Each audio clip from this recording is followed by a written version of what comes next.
Escuchas Dimensión Oculta por Carmen Pérez. Un espacio donde exploramos lo desconocido, damos voz a los expertos y nos sumergimos en historias que nos invitan a cuestionar la realidad. Misterios, entrevistas y curiosidades que desafían nuestra percepción del mundo. Prepárate, porque comienza un nuevo episodio.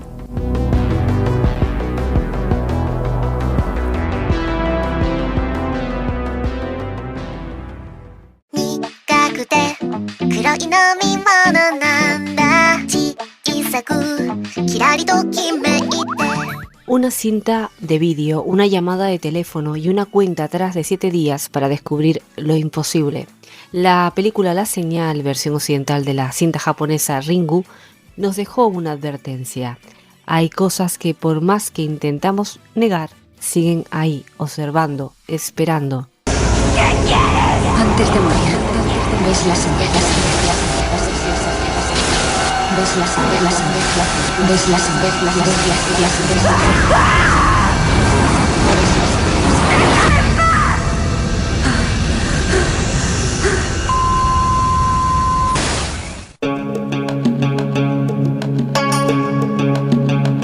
Japón lleva siglos dialogando con lo invisible, espíritus, lugares malditos, objetos con alma, rituales que aún hoy se celebran para apaciguar lo que no vemos. En este nuevo episodio de Dimensión Oculta, viajamos a ese otro Japón, al que no aparece en las guías, pero sí en las leyendas, los susurros y los silencios. Nuestro invitado es David Vargas Casado, periodista y autor del libro Japón Oculto, Misterios del País de los Kami.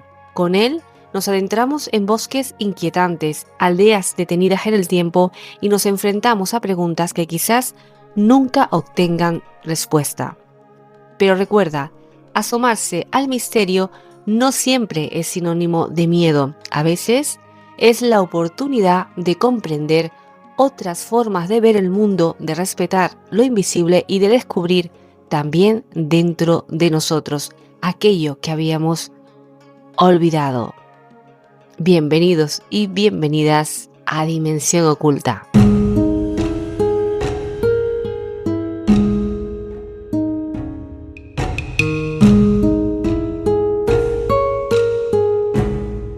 Se los comentaba hace unos instantes. Hoy tenemos el honor de contar con David Vargas Casado, que nos va a hablar sobre su libro y sobre Japón desde otro punto de vista. Sé que es un tema que les interesa mucho y que me lo han solicitado. Y qué bueno que está David aquí para hablarnos sobre ello. ¿Qué tal, David? ¿Cómo estás? Pues muy bien, Carmen. Muchísimas gracias por invitarme a tu programa, esta Dimensión Oculta. Gracias a ti por compartir tu conocimiento con todos nosotros. Y lo primero que te voy a preguntar es cuál fue tu interés o qué despertó tu interés por este lado más oscuro y misterioso de Japón. Bueno, pues yo es que parto, ¿no? Con mis padres teníamos una caravana y viajábamos mucho por toda España. Y bueno, cada vez que íbamos así a un sitio nuevo, ¿no? Pues visitábamos los castillos, las ruinas que había. Y claro, siempre pues nos contaban las historias, las leyendas, ¿no? De esos castillos y de todos esos lugares. Y a mí me fascinaba desde siempre el escuchar esa mitología, esas historias de fantasmas, ¿no? Y esa pasión, ¿no? Que se me fue, que fue naciendo, ¿no? Desde pequeño con todo el tema del misterio, de esas leyendas, pues cuando fui creciendo, ¿no? Y fui siendo consciente desde pequeño también había estado siempre rodeado de Japón, porque bueno, en mi generación hemos crecido, ¿no? Pues rodeado de los dibujos que echan aquí en Canal 2 Andalucía, ¿no? Esas series de animación, pues bueno, mangas, películas, ¿no? Que veíamos, todas estaban hechas en Japón. Entonces, claro, esa cultura japonesa que de forma pasiva íbamos consumiendo, un día pues me di cuenta, ¿no? Y dije, ostras, es que todas estas cosas que me encantan tanto son de Japón. Voy a empezar a em, consumir de forma activa cultura japonesa. Voy a buscar historia de Japón, voy a buscar, pues no sé, lugares así curiosos de Japón para aprender sobre el país. Y claro, pues llega un momento en el que, claro, ya esa tendencia que tenía desde pequeño a rodearme de mitología, a rodearme de historias de fantasmas y demás, pues claro, me llevaron a estudiar la mitología japonesa, a estudiar las historias de fantasmas japonesas, a estudiar pues ese Japón un poco más oculto que uno acaba descubriendo que existe y que está detrás de esa, bueno, ese brillo, ¿no? Que hay de un Japón que es más superficial y más casi como un producto hecho para comercializar de cara al extranjero que lo que después hay de verdad por detrás.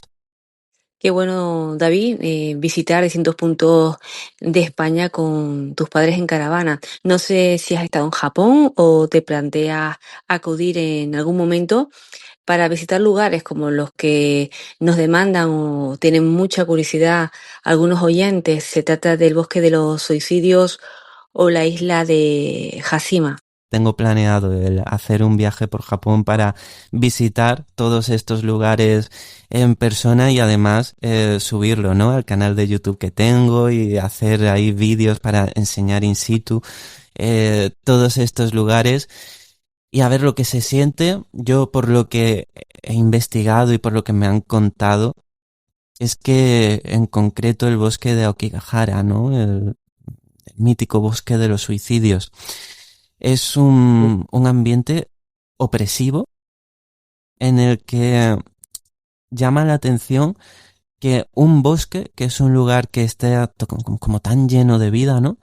Sea como tan silencioso a pesar de tener pues su fauna, sus animales y todo, ¿no? Es como un lugar que pone los pelos de punta. Y bueno, claro, es que pasa, ¿no? Que si conoces la historia de los lugares, no estás en ellos de la misma forma. Entonces, he conocido matrimonios que se han ido de luna de miel a Japón y han estado visitando, bueno, pues han hecho un auténtico tour por todo Japón. Y entonces me contaban con los ojos como platos, ¿no? Japón es la civilización del futuro. Cuando en España pasen 100 o 200 años, estaremos en el punto en el que está Japón a día de hoy. Y yo les decía, ostras, bueno, pues oye, pues me alegro que os haya gustado. ¿Sabéis que habéis pasado a 1 kilómetro del bosque de los suicidios? Y me dicen, ¿cómo? ¿Qué? ¿Eso qué es? Y yo, no, pues un bosque en el que va la gente a suicidarse porque no sé qué. Hostia, pues no sabíamos que eso existía. Y yo, bueno, oye, ¿y sabíais que los japoneses están ahí, os tratan de esa forma por la cortesía, ¿no? Que es el tatemae japonés, pero que en realidad, pues bueno, puede ser, ¿no? Que por dentro no estén tan afables, ¿no? Como parecen estarlo. Entonces, claro, es la cosa que cuando el turista va sin conocer el país, sin saber dónde se está moviendo, pues ve la superficie, o sea, ve la punta del iceberg.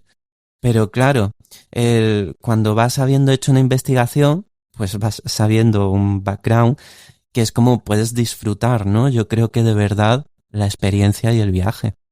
Ujú.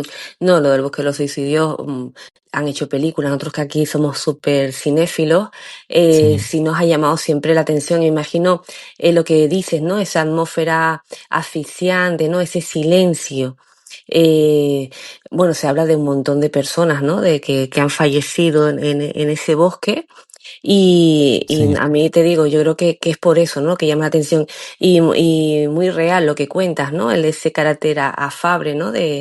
Que muchas veces esconde algo más, ¿no? Por eso es bueno, sí, como bien comentas, antes de visitar un lugar, pues bueno, pues conocer un poquito más sobre su historia, sus características para aprovecharlo al máximo. Pero sí es verdad que dicen, ¿no? Que aquella persona que visita Japón no es la única vez que lo hace. Si puede, repite hasta 2 y 3 veces más. claro.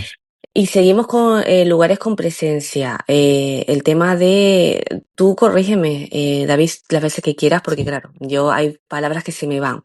Por ejemplo, Nagoro. Es un pueblo, sí, ¿verdad? Que se dice que está lleno de muñecos que reemplazan a los muertos.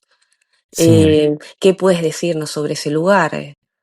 Pues la historia de Nagoro es una historia bastante bonita, triste, ¿no? Al final, como todas, pero bueno, por lo menos no es tan macabra, ¿no? Como la de el Aokigahara, el bosque de los suicidios. En Nagoro lo que pasa es una aldea normal y corriente de Japón que, bueno, le pasa como a todo el mundo rural japonés, pero también al español y a casi todo el mundo. Y es que, claro, con el auge, ¿no? De las ciudades, los jóvenes se emigran, ¿no? De los pueblos a las ciudades, pues para buscar trabajo, unas mejores, ¿no? Condiciones de vida, muy entre comillas. Y bueno, entonces lo que pasa es que los pueblos se van quedando vacíos. Y esto es lo que le pasó a Nagoro. Es un pueblo que perdió a todos sus habitantes jóvenes que se fueron a las grandes ciudades a trabajar, a vivir, y pues los pocos que quedaron eran muy ancianos. De hecho, a día de hoy o cuando publiqué, sí, o cuando publiqué el libro, creo recordar que en Nagoro quedaban en torno a 20 o 30 habitantes solamente, ¿vale? De una aldea que había tenido cientos, miles de habitantes y que la media de edad estaba entre los 84, 86 años.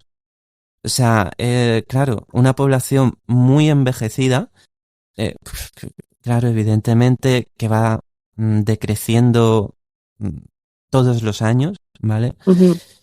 Y nada, lo que pasa es que una de las hijas, ¿no? De estas personas mayores, vuelve para cuidar de sus padres cuando estos se enferman. Y claro, le da muchísima pena ver la situación en la que se encuentra su pueblo, porque cuando ella se había criado allí, pues claro, era un pueblo con todas las calles llenas de niños, todos felices, ¿no? Pues lo que es un pueblo feliz, ¿no?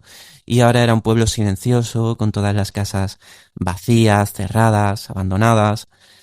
Y ella lo que decide es, bueno, en un primer momento decide como emprender una aventura agrícola, ¿no? Y cultivar pues sus propias judías, guisantes y demás, pero no lo consigue. Y ella lo atribuye que es a los pájaros, que vienen y le picotean las semillas, ¿no? Que ella planta. Entonces comienza a hacer espantapájaros y con la cosa de que dice, bueno, pues voy a hacer este espantapájaros con la forma del vecino que teníamos antes. Y entonces, en ese momento, pues es como que se le hace un clic, ¿no? Y dice, oye, ¿y si empiezo a hacer muñecos que representen a los vecinos que teníamos antes, pero que han fallecido? Y entonces así es como empieza a, bueno, pues hacer al vecino de al lado, al conductor del autobús, al policía de la estación de policía del pueblo, al sacerdote. Y bueno, es como que va reconstruyendo esa aldea, ¿no? Con todos los vecinos que habían fallecido, haciendo los muñecos que los representan y colocándolos en los mismos lugares en los que estas personas vivían o realizaban sus actividades laborales. Con la cosa de que ha llegado un punto en el que ha hecho tantos muñecos que bueno, que ha empezado a crear los muñecos de los habitantes que podrían haber nacido en la aldea si ésta no se hubiera despoblado. Así que bueno, que llega un punto, ¿no? En el que son, pues eso, muñecos inventados que representan, pues, lo que podría haber llegado a ser la aldea. Ujú. Como bien comentas, David, una historia curiosa, pero al mismo tiempo triste, ¿no? Como está pasando en muchos pueblos de España. Y ahora, de estos lugares con presencia, te voy a preguntar directamente, David, ¿cuál es el que a ti te llama más la atención? ¿Cuál es el que tú dices, bueno, pues de todos los lugares que sé que es muy complicado, este me Sí. llama más, ¿no? Tengo como esa inquietud de profundizar más y aprender sobre él. Es que todos tienen, claro, Es pues, difícil. sí, es difícil porque cada uno tiene como ese punto, ¿no? Mira, por ejemplo, es que es muy complicado, pero mira, Lo sé. Sé que es complicada la pregunta porque, bueno, sí, pero siempre hay alguno, ¿no? Hay siempre de cuando uno escribe un libro o cuando uno sí. profundiza sobre, pues, un tema, siempre hay algo como que, ¡guau!, le cala más, ¿no? Como que le llega más. Sí, siempre hay uno que como que encuentras extra de información, ¿no? O que te hace una cierta ilusión especial. Mm, mira, eh, a mí hay uno que, bueno, que me gustaría mucho poder investigar en condiciones, porque creo que lo merece, ¿no? Mm, pero que es complicado llegar a él porque está bajo el agua, ¿vale? Mira, muchas veces, ¿no? Digo la muñeca Okiku porque, bueno, que se puede visitar, ¿no? Y estar ahí en Hokkaido y eso. Pero sí que es verdad que, mira, si hubiera uno, si yo pudiera elegir investigar tranquilamente, sería este. Porque lo que le pasa es que se trata de las pirámides submarinas de Yonaguni, ¿vale? Ujú, Yonaguni es una isla que está al sur de Japón, o sea, es la última isla de Japón, ya lo siguiente es Taiwán, y es una isla diminuta en la que en los años 80 un hombre que Kihashiro Aratake se llamaba, bueno, se llama, el hombre que ujú. sigue entre nosotros, ¿no? Pues mientras hacía submarinismo para encontrar, bueno, las zonas, ¿no? En las que crían los tiburones martillo para llevar, ¿no? A los turistas a verlos y demás, pues se encuentra con una especie de estructura muy extraña, ¿no? Entonces, pues empieza a hacer más inmersiones y llega a teorizar que se trata de una pirámide submarina que tiene como diferentes partes talladas, ¿no? Por el ser humano. Entonces se encuentra que es una especie de, bueno, como escalones, como de un zigurat, ¿vale? Como los grandes escalones, ¿no? Que hay en las pirámides, pues los encuentra así como tallados, ¿no? En una parte de la roca. En otra encuentra como una especie de terraza que tiene como si hubieran hecho algún tipo de piscina que podría haber sido utilizada para sacrificios, ofrendas, cosas así. Se produce un terremoto años más tarde que hace que se caigan algunas partes de la estructura, desbloqueando una especie de túnel que lleva hasta lo que él identifica, ¿no? Como unos monolitos que estaban encajados dentro de la estructura. Entonces, claro, hay como muchas partes así, ¿no? Que es complicado de investigar. ¿Son de verdad hechos por el ser humano? ¿Son de origen natural? Claro, son de origen natural porque el tipo de piedra y toda la costa tiene unos cortes bastante parecidos. Son de origen humano porque es una estructura que a lo mejor haya sido una cantera que en su día pues se empezó a tallar pero que después se abandonó. Entonces, claro, es complicado de saberlo porque está a unos 20 metros de profundidad, ¿vale?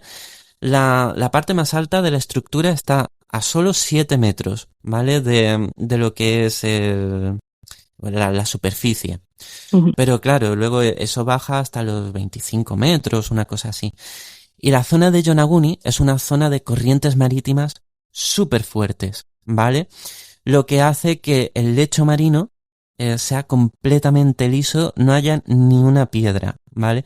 Porque cualquier cosa que se desprende de esta estructura se lo lleva la corriente y desaparece totalmente.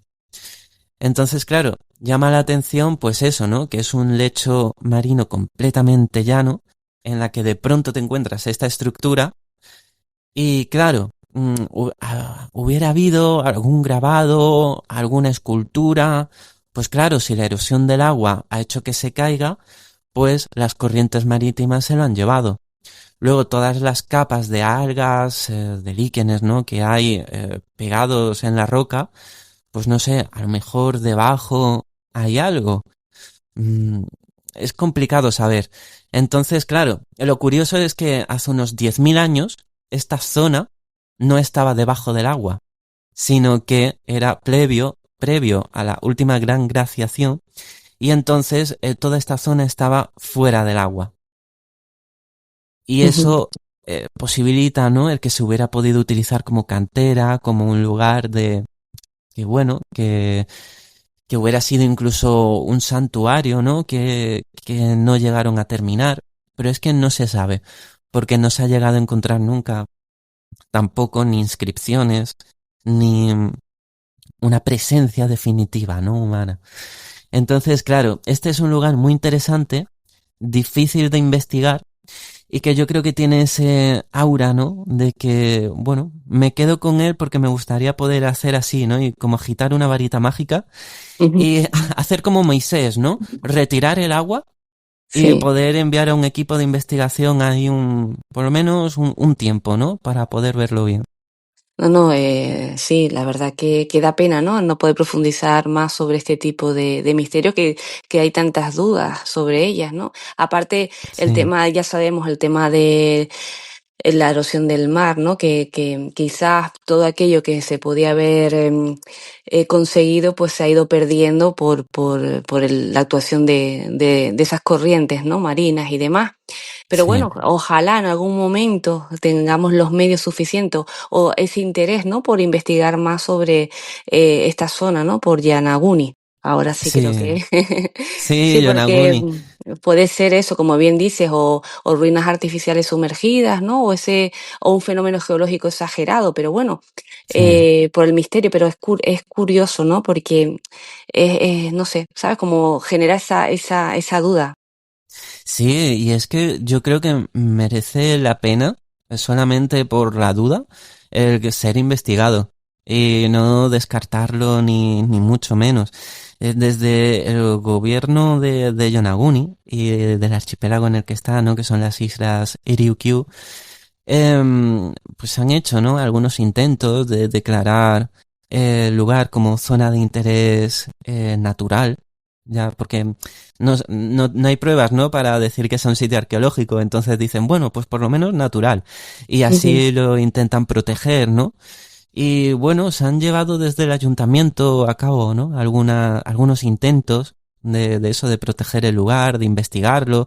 Se han hecho mesas de expertos, ¿no? Porque hay un profesor de la Universidad de Ryukyu, Masaki Kimura, creo que se llamaba, que ha hecho inmersiones para investigar el lugar. Y él, bueno, él defiende bastante la teoría de que es pues, un sitio artificial, ¿no?, hecho por la intervención humana. Pero bueno, claro, la polémica sigue y el grueso de la comunidad académica dice que no, que eso tiene toda la pinta de ser un sitio natural, ¿no? Entonces, bueno, ahí está el debate, ahí está un poco enquistado, pero bueno, yo creo que es un lugar bonito y, como dice el propio gobierno, ¿no?, aunque sea como un lugar natural, pues merece la pena ser estudiado, protegido y admirado, ¿no? Así es, sobre todo protegido. David, has estudiado sobre mitología japonesa, has profundizado sobre ella. ¿Qué figura es la que más te inquieta o fascina dentro de la mitología japonesa? Lo mismo, no sé que es difícil, pero bueno, siempre Sí. habrá alguna, ¿no? Que te haya inquietado más o te haya fascinado más. Mira, inquietado a nivel de dar miedo, ¿no? Los yurei, ¿vale? Son los espíritus de los difuntos, los fantasmas, ¿no? Y dentro de ellos, concretamente los onryo, que son los fantasmas vengativos, son los peores, o sea, y con mucha diferencia. Porque, claro, lo que pasa es que son espíritus de personas que fallecieron en condiciones de gran injusticia o de gran dolor, y eso hace que sus espíritus, pues claro, no puedan cruzar al más allá y se quedan anclados en este mundo, porque el odio que sienten es tan grande que claro, lo convierte en estos seres que buscan vengarse de todo el mundo. O sea, es curioso, ¿no? Porque normalmente no es una venganza dirigida a aquellos que le provocaron esa muerte injusta, sino que es una venganza dirigida hacia cualquier ser vivo.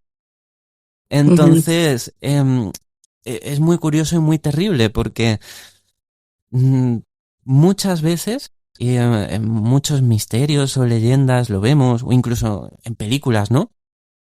Una vez que te topas con uno de estos espíritus, mm, ya puedes prácticamente tener el talismán que quieras, ya puedes ser el más bueno del mundo o el más malo del mundo, que es que no te libras. Ese Onryo va a acabar contigo de forma brutal. Y eso lo vemos en misterios como, pues bueno, la aldea maldita de Suisawa, ¿no? Es una aldea maldita que si llegas a ella, aunque consigas luego escapar e irte, ya estás sentenciado. O sea, los espíritus te han maldecido y vas a morir sí o sí. Lo mismo que nos encontramos con el Shichinin Misaki, que es como la Santa Compañía japonesa. Y es otra vez lo mismo. Si te los encuentras, vas a morir al cabo de una semana de terribles fiebres, pero es que hagas lo que hagas. Y ujú. claro, pues recuerda, ¿no? A ciertas películas. Un poco esa sensación, ¿no? Que queda con Ringu, de Ring, que se De Rin, es que adapta, ¿no? te le Luego. iba a mencionar, te le iba a mencionar porque Sí, que ahí da igual, si ves una llamada y claro, al final ya sabes que no hay nada que hacer, ¿no? Ese desamparo, esa falta claro. de esperanza, ¿no? Que no tienes escapatoria, sí. Sí, y es que es exactamente ese sentimiento. O, bueno, es que Ringu es una película que es maravillosa en todos los sentidos. Luego las adaptaciones estadounidenses, no, o sea, esas Ah, son bueno, sí, lo de horribles. la que si ves, sí, bueno, hay un montón, sí, ¿no? Si ves la imagen, Sí, después ya no hay tienes muchas. nada que hacer tampoco, ¿no? Bueno, hay un bastante. Hubo una época, de Sí, todos modos, que era muy frecuente, ¿no? Cuando hay sí. momentos en el cine que sacan una película y de repente, pues a lo mejor a la par, pues ya sabes que en breve van a estrenar tres iguales, ¿no? O de las mismas características. Mm. Sí, luego, bueno, todo esto se han convertido en sagas súper éxito. Ujú. Y bueno, sobre todo en Japón, porque fuera se han adaptado algunas, no todas. Y dentro de Japón eso, está Ringu, pues no sé cuántas películas llevan ya, seguramente 4 o 5. Luego están las de Ju-on, ¿no? Que aquí se conocen como La Maldición. Y también es el niño ese azul chiquitito que hace el sonido Ujú. ese tan desagradable. Y luego hace incluso crossovers entre ellas, ¿no? Y claro, todo eso es cine de Yurei. Es, bueno, ¿no? De esos espíritus vengativos que se te pegan y ya pues, bueno, son una auténtica maldición. O incluso eh, hace poco tiempo, ¿no? La sensación que transmiten estos espíritus es un poco como la de It Follows, creo que se llamaba, la Ujú. película estadounidense de bueno, de un ser, ¿no? Sí, Que empieza a perseguirte a lo Smile, ¿no? También un poco. Y ajá. que tienes que estar constantemente huyendo porque hagas lo que hagas, va a estar siempre andando hacia ti. Entonces, bueno, es un poco esa sensación, ¿no? De ese desamparo que comentabas. Sí, sí, Pero no, luego, aquí hay películas que no tienen que ver mucho con espíritus, pero que sí más o menos narran más o menos algo similares como las películas de Destino sí, Final, ¿no? Que la muerte te persigue. claro, Y sí, sí, por mucho sí. que hayas sobrevivido, sabes que en algún momento va a ser tu turno, ¿no? Ujú. Exacto, es una maldición, pero vamos, es crónica de una muerte anunciada, básicamente. Pero Sí. a nivel fascinación, la mitología japonesa es fascinante entera, porque ya están los yokai, ¿no? Que son esos seres mitológicos suyos. Ahí te quería Ah, preguntar, porque hablas sobre sí, la ¿no? piedra asesina, ¿no? Vinculada Sí, a ellos, a los yokai. Sí, sí. sí, sí, sí. O sea, la piedra asesina es la Seishoseki, que está relacionada con un tipo de yokai en concreto, que son los kitsune. Porque, a ver, los yokai muchas veces, ¿no? Investigando sobre ellos, es bastante común confundirlos con espíritus o fantasmas o demonios, ¿no? Incluso, y no tienen nada que ver. Los yokai son seres mitológicos, ¿vale? O sea, en España pues serían las shanas, las meigas, los cuelebres, o sea, son animales que tienen poderes sobrenaturales y que viven en lugares en los que los seres humanos no son capaces de vivir. O sea, las profundidades más oscuras, ¿no? De los bosques, o los picos más altos de las montañas, o lo más profundo de la noche, ¿vale? Entonces, bueno, estos seres, ¿no? Que son grandes razas, que son miles de individuos, ¿no? Que componen cada raza. Hay miles de kitsunes, miles de capas. Cada uno pues tiene sus propias inclinaciones. O sea, algunos son más buenos, otros son más malos, dentro de una misma raza, ¿no? Aunque, bueno, evidentemente comparten características comunes y ciertas inclinaciones comunes. Pues el caso de los kitsune es curioso, ¿no? Porque dice la leyenda, cuenta la leyenda de esta piedra asesina, que ya desde hacía siglos había rumores de una kitsune, o también conocido en español como zorro de 9 colas, que había estado viviendo en la corte india y después en la corte imperial china, y que, bueno, se le había conocido como con diferentes nombres, y que en algún momento este mismo kitsune abandona esa corte imperial china y llega a la corte imperial japonesa bajo el nombre de Tamamo no Mae. Y ahí pues se convierte en una de las concubinas predilectas de el emperador que bueno, en ese momento era un emperador retirado. ¿Qué pasa? Que esto lo descubre, la verdadera naturaleza de esta mujer la descubre el onmyōji más famoso de la historia de Japón, Abe no Seimei. ¿Qué es un onmyōji? ¿Vale? Es una especie de mago, ¿vale? Pero que estaba contratado por el Estado y regido bajo el ministerio de los onmyōji. O sea, era prácticamente un ministro más dentro del gobierno japonés, que se encargaba de todos los asuntos relacionados con la magia, con la adivinación, bueno, con intentar prever, ¿no? las catástrofes. Es curioso porque era un poco el ministerio de ciencia de la época, ¿vale? Y bueno, este hombre, pues claro, descubre que Tamamo no Mae no era una concubina y que no era ni siquiera humana, sino que era una kitsune que se estaba aprovechando del emperador con sus poderes, ¿vale? Porque los zorros de 9 colas tienen el poder de transformarse en mujeres ultra bellas, o sea, pero de una belleza que es sobrenatural, ¿vale? Y utilizan esa belleza para engatusar y aprovecharse de los hombres. Entonces, claro, cuando la descubren, ponen, ¿no? en evidencia, ¿no? Cuando la desenmascaran, ¿no? Pues ella adopta su verdadera forma y sale huyendo, ya convertida en zorro, del palacio. Y se decreta una cacería, y bueno, decenas de samuráis van detrás de ella a darle caza. Consiguen matarla, no muy lejos de Tokio, ¿vale? En una zona que se llama Nasu, está al noreste de Tokio, y se dice que en el lugar en el que cae muerta, su espíritu se transforma en una enorme piedra que alberga tanto resentimiento contra los humanos que todo aquel que se acerque a ella muere.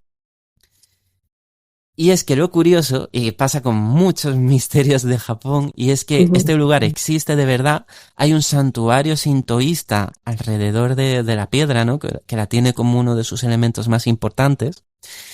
Y que curiosamente es cierto que quien se acerca a esa piedra puede enfermar, o dependiendo de si de los niños o animales pequeños, sí que pueden morir. porque es una piedra de origen volcánico que emana vapores tóxicos. Entonces, al poco de escribir el libro, pocos semanas o meses antes, por primera vez se había encontrado un grupo, ¿vale?, de 8 jabalíes muertos alrededor de la roca. Y era la primera vez que grandes mamíferos morían cerca de la roca.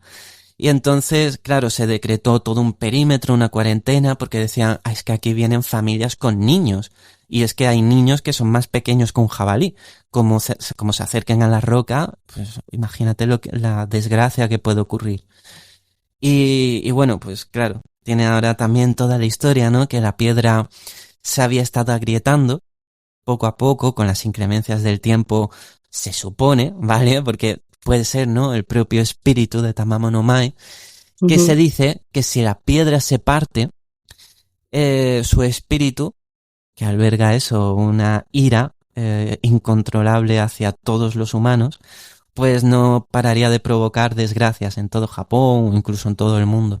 Y la cosa es que en 2022 la piedra se partió y teóricamente el espíritu de Tamamo no Mae quedó libre. Entonces, claro, a pesar de que hicieran poco tiempo después hicieron un ritual sintoísta para calmar al espíritu, intentar que éste pues descansara en paz y todo, pues claro, ya pues está siempre la cosa, ¿no? De que el espíritu pues ya ha quedado liberado y ya pues si ocurren así desgracias, pues es, ¡guau! Pero es que será el espíritu este que se está vengando, ¿no? Ahora. Bueno, pues ahí está, ¿no? Mitológicamente es muy curioso.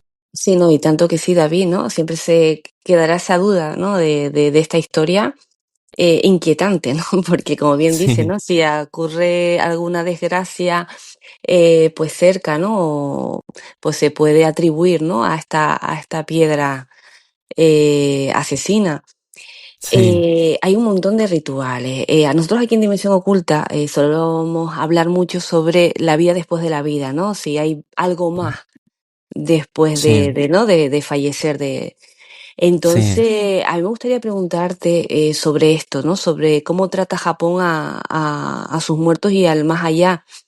¿Qué crees? ¿Que lo hacen de una manera más respetuosa, más temerosa que en Occidente? Pues fíjate que hay no pocos antropólogos que dicen que la verdadera religión de Japón es el culto a los ancestros.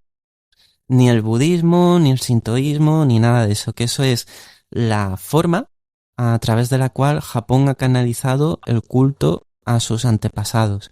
Y que realmente el culto a los kami, ¿no?, que son esos dioses de la naturaleza y bueno, del entorno, ¿no?, porque el sintoísmo es una religión animista, que no es tan importante como luego a la hora de la verdad es el rendir respeto a tus difuntos en el altar familiar, honrarlos, ¿no?, llevando una vida digna, claro, siguiendo las tradiciones, ¿no?, en el Día de Difuntos japonés, que es dentro de muy poquito, en agosto, desde el Ujú, 13 al 16 de agosto, el Obon.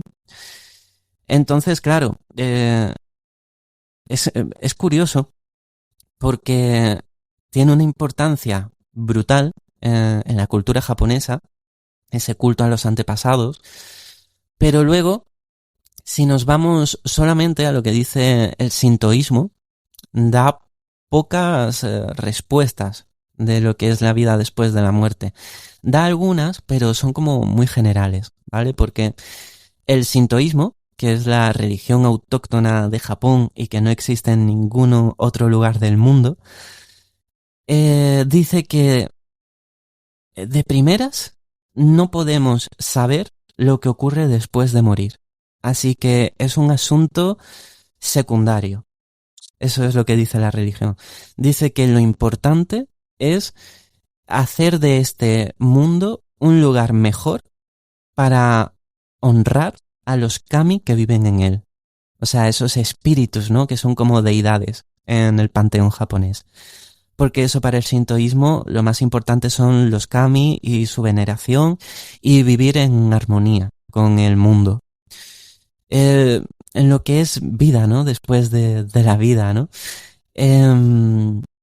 Dicen que bueno, que los espíritus, ¿no? De los difuntos, pues se quedan viviendo como en un mundo que no vemos, ¿no? Pero que está en este mismo mundo. Lo que pasa que es como una especie de dimensión a la que no podemos acceder con nuestros sentidos normales, ¿no? Pero que bueno, que hay una especie de conexión continua, por así decirlo. Y que, como tal, el otro mundo, ¿vale? Recibe el nombre de Yomi, ¿vale? Que sería, pues eso, el inframundo japonés.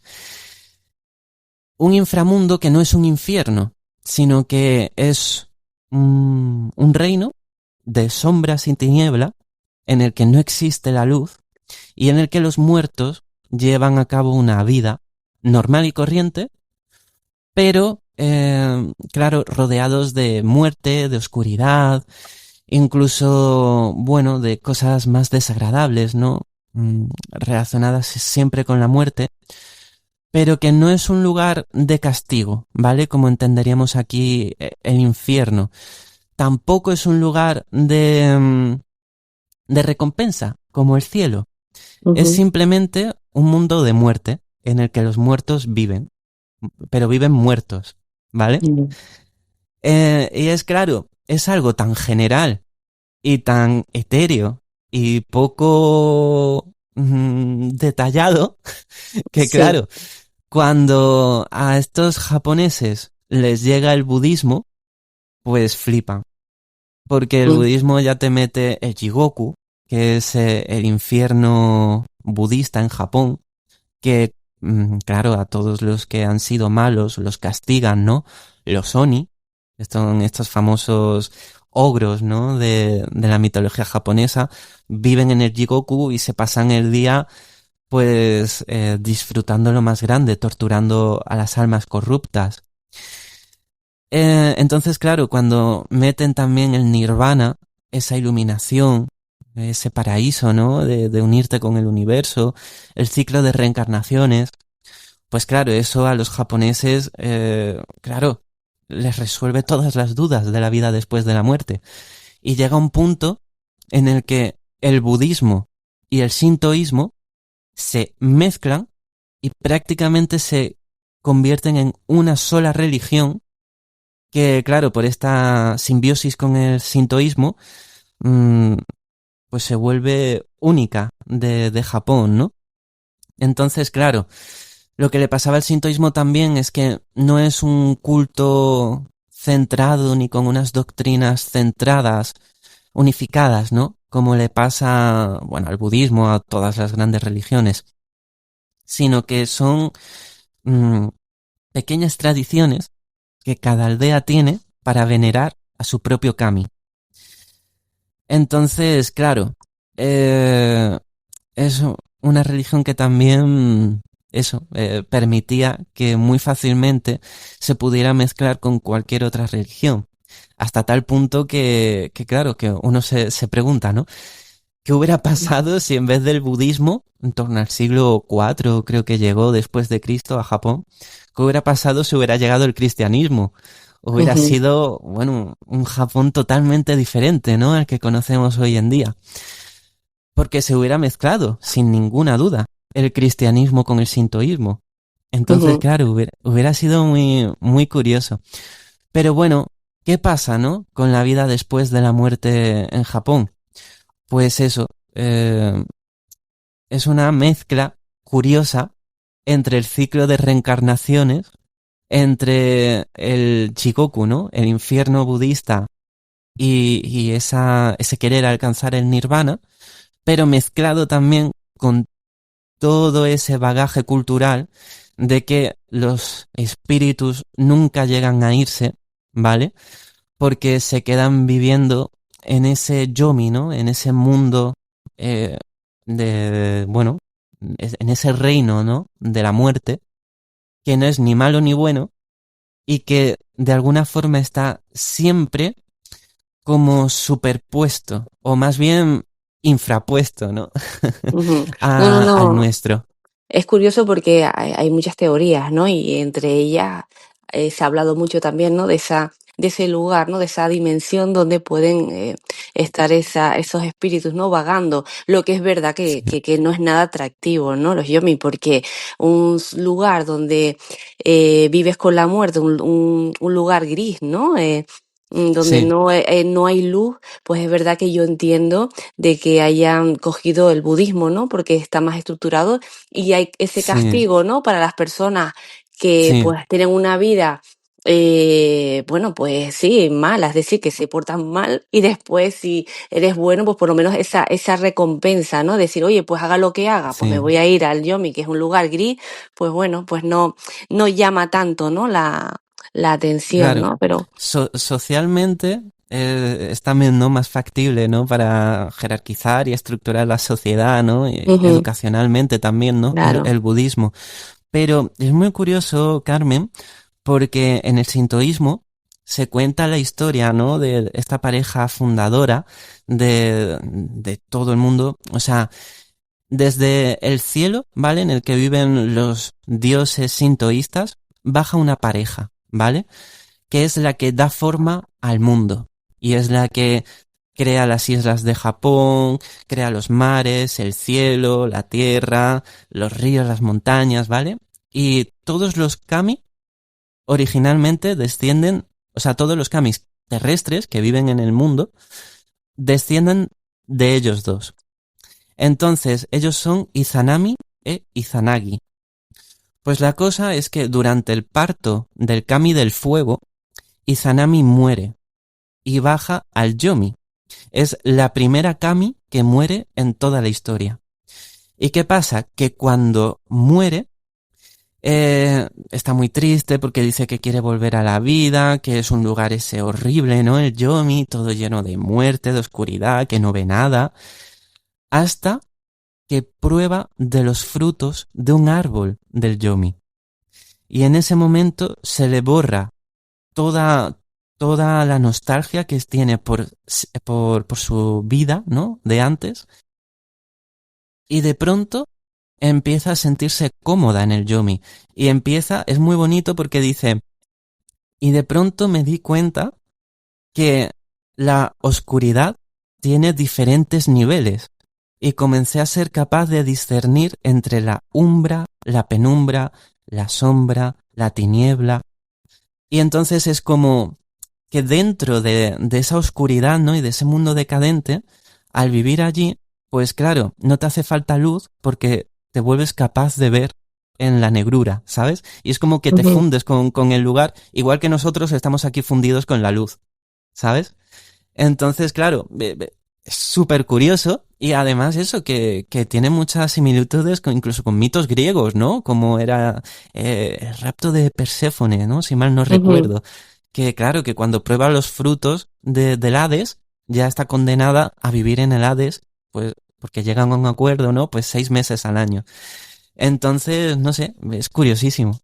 Ujú. No, eso se suele decir, ¿no? Ese nivel de adaptación, ¿no? A lo que tienes, ¿no? Y sí, ver el lado, ¿no? Sí, Positivo, ya que estás ahí, pues intentar, sí, pues llevarlo de la mejor manera posible. David, en tu libro también trata sobre temas más actuales, ¿verdad? Sobre aldeas malditas en Internet, crímenes inexplicables sí, y demás. Lo digo porque aquellos oyentes que dirán, bueno, pues después diremos cómo conseguir tu libro, pero también sí. dirán, bueno, pues ¿qué incluye, ¿no? El libro de David? Decir que hay más temas, aparte de estos temas mitológicos, ¿no? De lo que hemos hablado, de esas leyendas, también tratas temas actuales.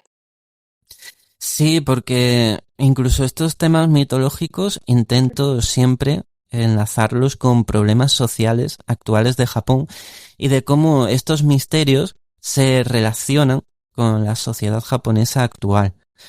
Y bueno, es muy curioso, ¿no? Porque siempre acaban teniendo como una especie de nexo en común. Pero claro, hablo eso incluso de problemas sociales como el yohatsu, ¿no? Los evaporados. Hablo pues como en el tema de Nagoro, ¿no? De los problemas que tiene demográficos Japón. En el tema de la Okigahara hablo del problema del suicidio en Japón. Está el túnel de Inunaki, ¿no? Con esas aldeas malditas de Inunaki, de Subisawa, que nacen en los primeros rumores en los foros, ¿no? De internet de los años 90, tan nostálgicos ya, ¿no? Esa época de los foros. Y claro, que se relacionan con crímenes que ocurrieron de verdad en Japón, y lo relaciono eso con la delincuencia, con las tribus urbanas, ¿no? Con las bandas de moteros, que están muy relacionadas con la yakuza. Entonces, claro, son muchos temas diferentes los que trato en el libro. Hablo de arqueología, hablo de eso, de problemas sociales, de lugares malditos, de tradiciones.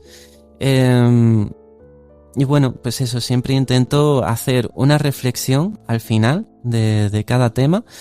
Y nada, eso, relacionarlos con problemas sociales, ¿no?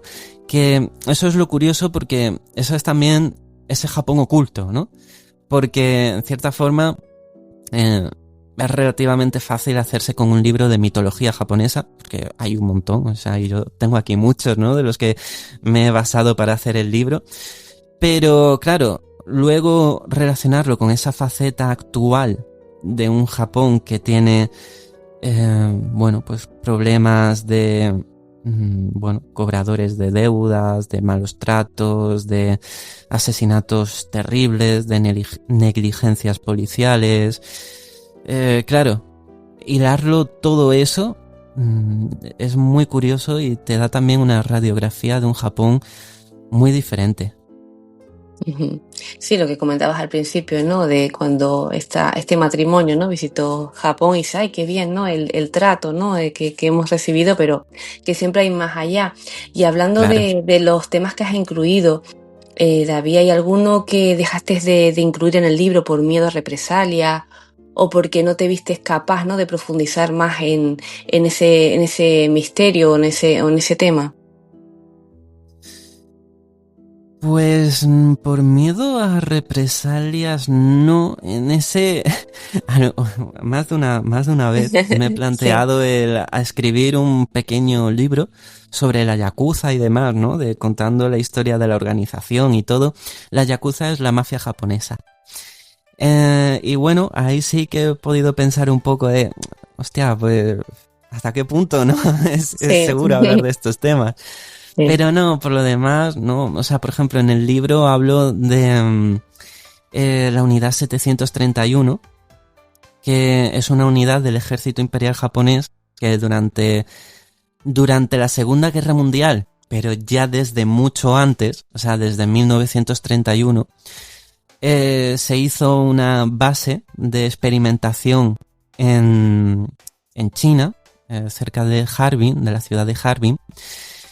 Y claro, ahí empezó a desarrollar armas químicas utilizando a humanos como conejillos de indias, que bueno, eso es brutal. Y durante décadas el gobierno japonés dijo que eso eran teorías de la conspiración, leyendas urbanas y que nada. Hasta que un día se publicó en Japón un libro con testimonios de miembros de esa unidad que con el paso de los años y de hacerse mayores y de ver que sus nietos, sus hijos tenían ya la misma edad que las personas a las que ellos de jóvenes habían torturado y prácticamente cortado a cachitos, ¿vale? Pues claro, les pesó más la conciencia que las órdenes del gobierno de no contar nada y empezaron a confesar. Y claro, cuando se publica ese libro en el que se recogen todos esas confesiones, pues ya el asunto estalla en Japón, estalla, vamos, en todo el mundo, en toda Asia. Y bueno, y las asociaciones que había de afectados, ¿no? Por las armas que desarrolla este grupo, que eran asociaciones de China, de Corea y demás, pues claro, ven que por fin les tratan en serio. Y claro, pues eso es bonito, ¿no? Y claro, no es que uno se espere represalias, sino que a lo mejor, pues claro, el gobierno pues te pueda ver, ¿no? Como en plan, joder, está hablando este tío de cosas que no queremos que se hablen. Así que no sé, no es que te vayan a enviar un ninja, ¿no? Ni nada No. de eso. Pero Sí, claro, siempre pero queda claro, esa inquietud, ¿no? Ese miedo, sí, ¿no? A ver qué pasará, ¿no? Bueno, que como dices tú, sí, no quiero que te manden a nadie, pero bueno, que siempre existe ese claro. miedo, ¿no? Esa Sí, sensación. hombre, desde luego sabes que estás hablando de cosas que a Japón no le gusta que se hablen. Porque Ya. Japón y el gobierno lo que siempre ha hecho es meter los problemas debajo de la alfombra. Y aquí no pasa nada, y este es el país más seguro del mundo, y el país más bonito del mundo, en el que nadie tiene depresión, en el que todo el mundo es súper feliz, y solamente hace falta ver nuestros animes para ver lo felices que somos, y lo guays que somos. Y Ujú. entonces te vienes a Akihabara, y te vas a un Café Mate, y te lo pasas súper bien. Y luego, claro, lo que no quieren que veas es la depresión de caballo que tiene esa chica que te sirve el café en el Café Maid, que luego realiza el papakatsu para llegar a final de mes, ¿vale? Que el papakatsu es alquilarse por horas a hombres para pasar la tarde con ellos y a cambio de un plus lo que te surja, ¿vale? Y además que eso no está ni regulado ni nada y pueden ir menores de edad, cualquier persona, de hecho muchas menores de edad lo hacen para ganarse un dinero extra. Y claro, pues lo que surgió, ¿no? De los Toyoko Kids y demás, pero ya cosas que van como mucho más en serio, ¿no? De los evaporados, que son personas, ¿no? Que desaparecen de la noche a la mañana para huir de acreedores o de vergüenza, ¿no? De situaciones en las que han fracasado, ¿no? Y no quieren dar la cara con la familia porque les avergüenza, ¿no? Su fracaso. O claro, toda una serie de problemas sociales que, claro, incluso lo que pasó, ¿no? Con la central nuclear de Fukushima, que todo el mundo, todos los expertos que habían pisado la central nuclear de Fukushima, que es la que se inunda, ¿no? Con el tsunami y demás, todos sabían que esa central nuclear estaba destrozada, pero, o sea, que estaba ya en muy malas condiciones desde mucho antes de que ocurriese ningún terremoto ni nada, porque no tenía mantenimiento ninguno. Y claro, la propia empresa, la TEPCO, que es la empresa encargada de explotar la central nuclear, claro, ocultaba esos informes y el gobierno lo sabía. Y entonces, claro, mm, todas esas cosas, ¿no? Que se pueden hablar o investigar y echar en cara, ¿no? Del gobierno, pues son cosas que el gobierno quiere tapar y que no se sepa. Entonces, claro, eso son al final siempre, pues nada, pues eso, pues al final también supongo que es ser periodista, ¿no? Y hablar las cosas como son, y si es blanco, y si es gris, y bueno, pues ya está. Ujú. Es lo que Así hay. es, no, no, y está perfecto, ¿no? Que existan libros como el tuyo, por eso mismo, ¿no? Para dar luz a aquello que se quiere ocultar, ¿no? Así que Sí, estaría horas y horas hablando contigo, David, porque es un tema que interesa sí, mucho y particularmente también, y lo has explicado perfectamente. Pero para aquellos oyentes que muchas gracias. quieran profundizar más, está ese libro, Japón Oculto. ¿Cómo pueden conseguirlo? Sé que va muy bien el libro, ¿eh? Va fantásticamente. Sí, no, la verdad que estoy súper feliz con la recepción que está teniendo porque, joder, pues eso, en los eventos, ¿no? O por Amazon, por redes sociales y demás, me llegan siempre, ¿no? Un montón de comentarios súper positivos y a la gente le está encantando y yo súper feliz, la verdad. Y nada, lo pueden conseguir por Amazon. Y nada, teclean eso, Japón oculto, misterios del país de los kami. Y lo pueden conseguir en todo el mundo, ¿vale? Porque lo tengo, o sea, en Amazon tiene el envío a todo el mundo. Y tiene también una versión en inglés. Por si, no sé, por si se quisiera, está también traducido al inglés el libro. Y nada, eso, también en formato ebook o tapa blanda. Perfecto, pues ahí lo recordaremos de todos modos después. Japón Oculto, misterios del país de los kami.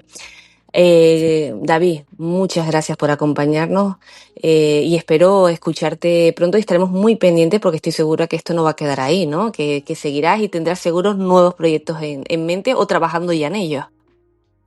Pues sí, porque hay mucho de lo que hablar de Japón, hay muchos más misterios que analizar y la verdad que es súper interesante porque es que, claro, Japón es un país que prácticamente levantas una piedra y te salen 50 misterios. Entonces, nada, pues ahí tengo cosas en las que ya estoy trabajando y bueno, poquito a poco a ver cómo se desarrolla. Pero yo encantado, Carmen, de haber participado en el programa. Cuando quieras, aquí estoy siempre. Y nada, ha sido un placer y me lo he pasado genial. Me alegro mucho. También nosotros. Un abrazo enorme. Hasta pronto, David. Un abrazo.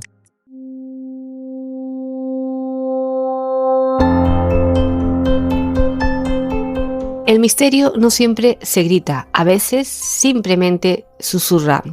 En un templo vacío, en un bosque que no olvida, en la mirada de un muñeco que sustituye a quien ya no está. Japón guarda secretos que no necesitan explicación, solo respeto. Y como nos ha recordado David Vargas Casado, hay historias que sobreviven porque alguien las escucha y las cuenta. Gracias por acompañarnos en este viaje por lo oculto, lo ancestral y lo invisible. Ojalá este episodio haya despertado en ti la curiosidad, pero también la calma, porque a veces lo más enigmático no está en las sombras, sino en la forma en que miramos el mundo. Nos encontramos muy pronto en otro rincón de Dimensión Oculta. Hasta entonces, sigue buscando. Gracias por estar ahí al otro lado de las ondas.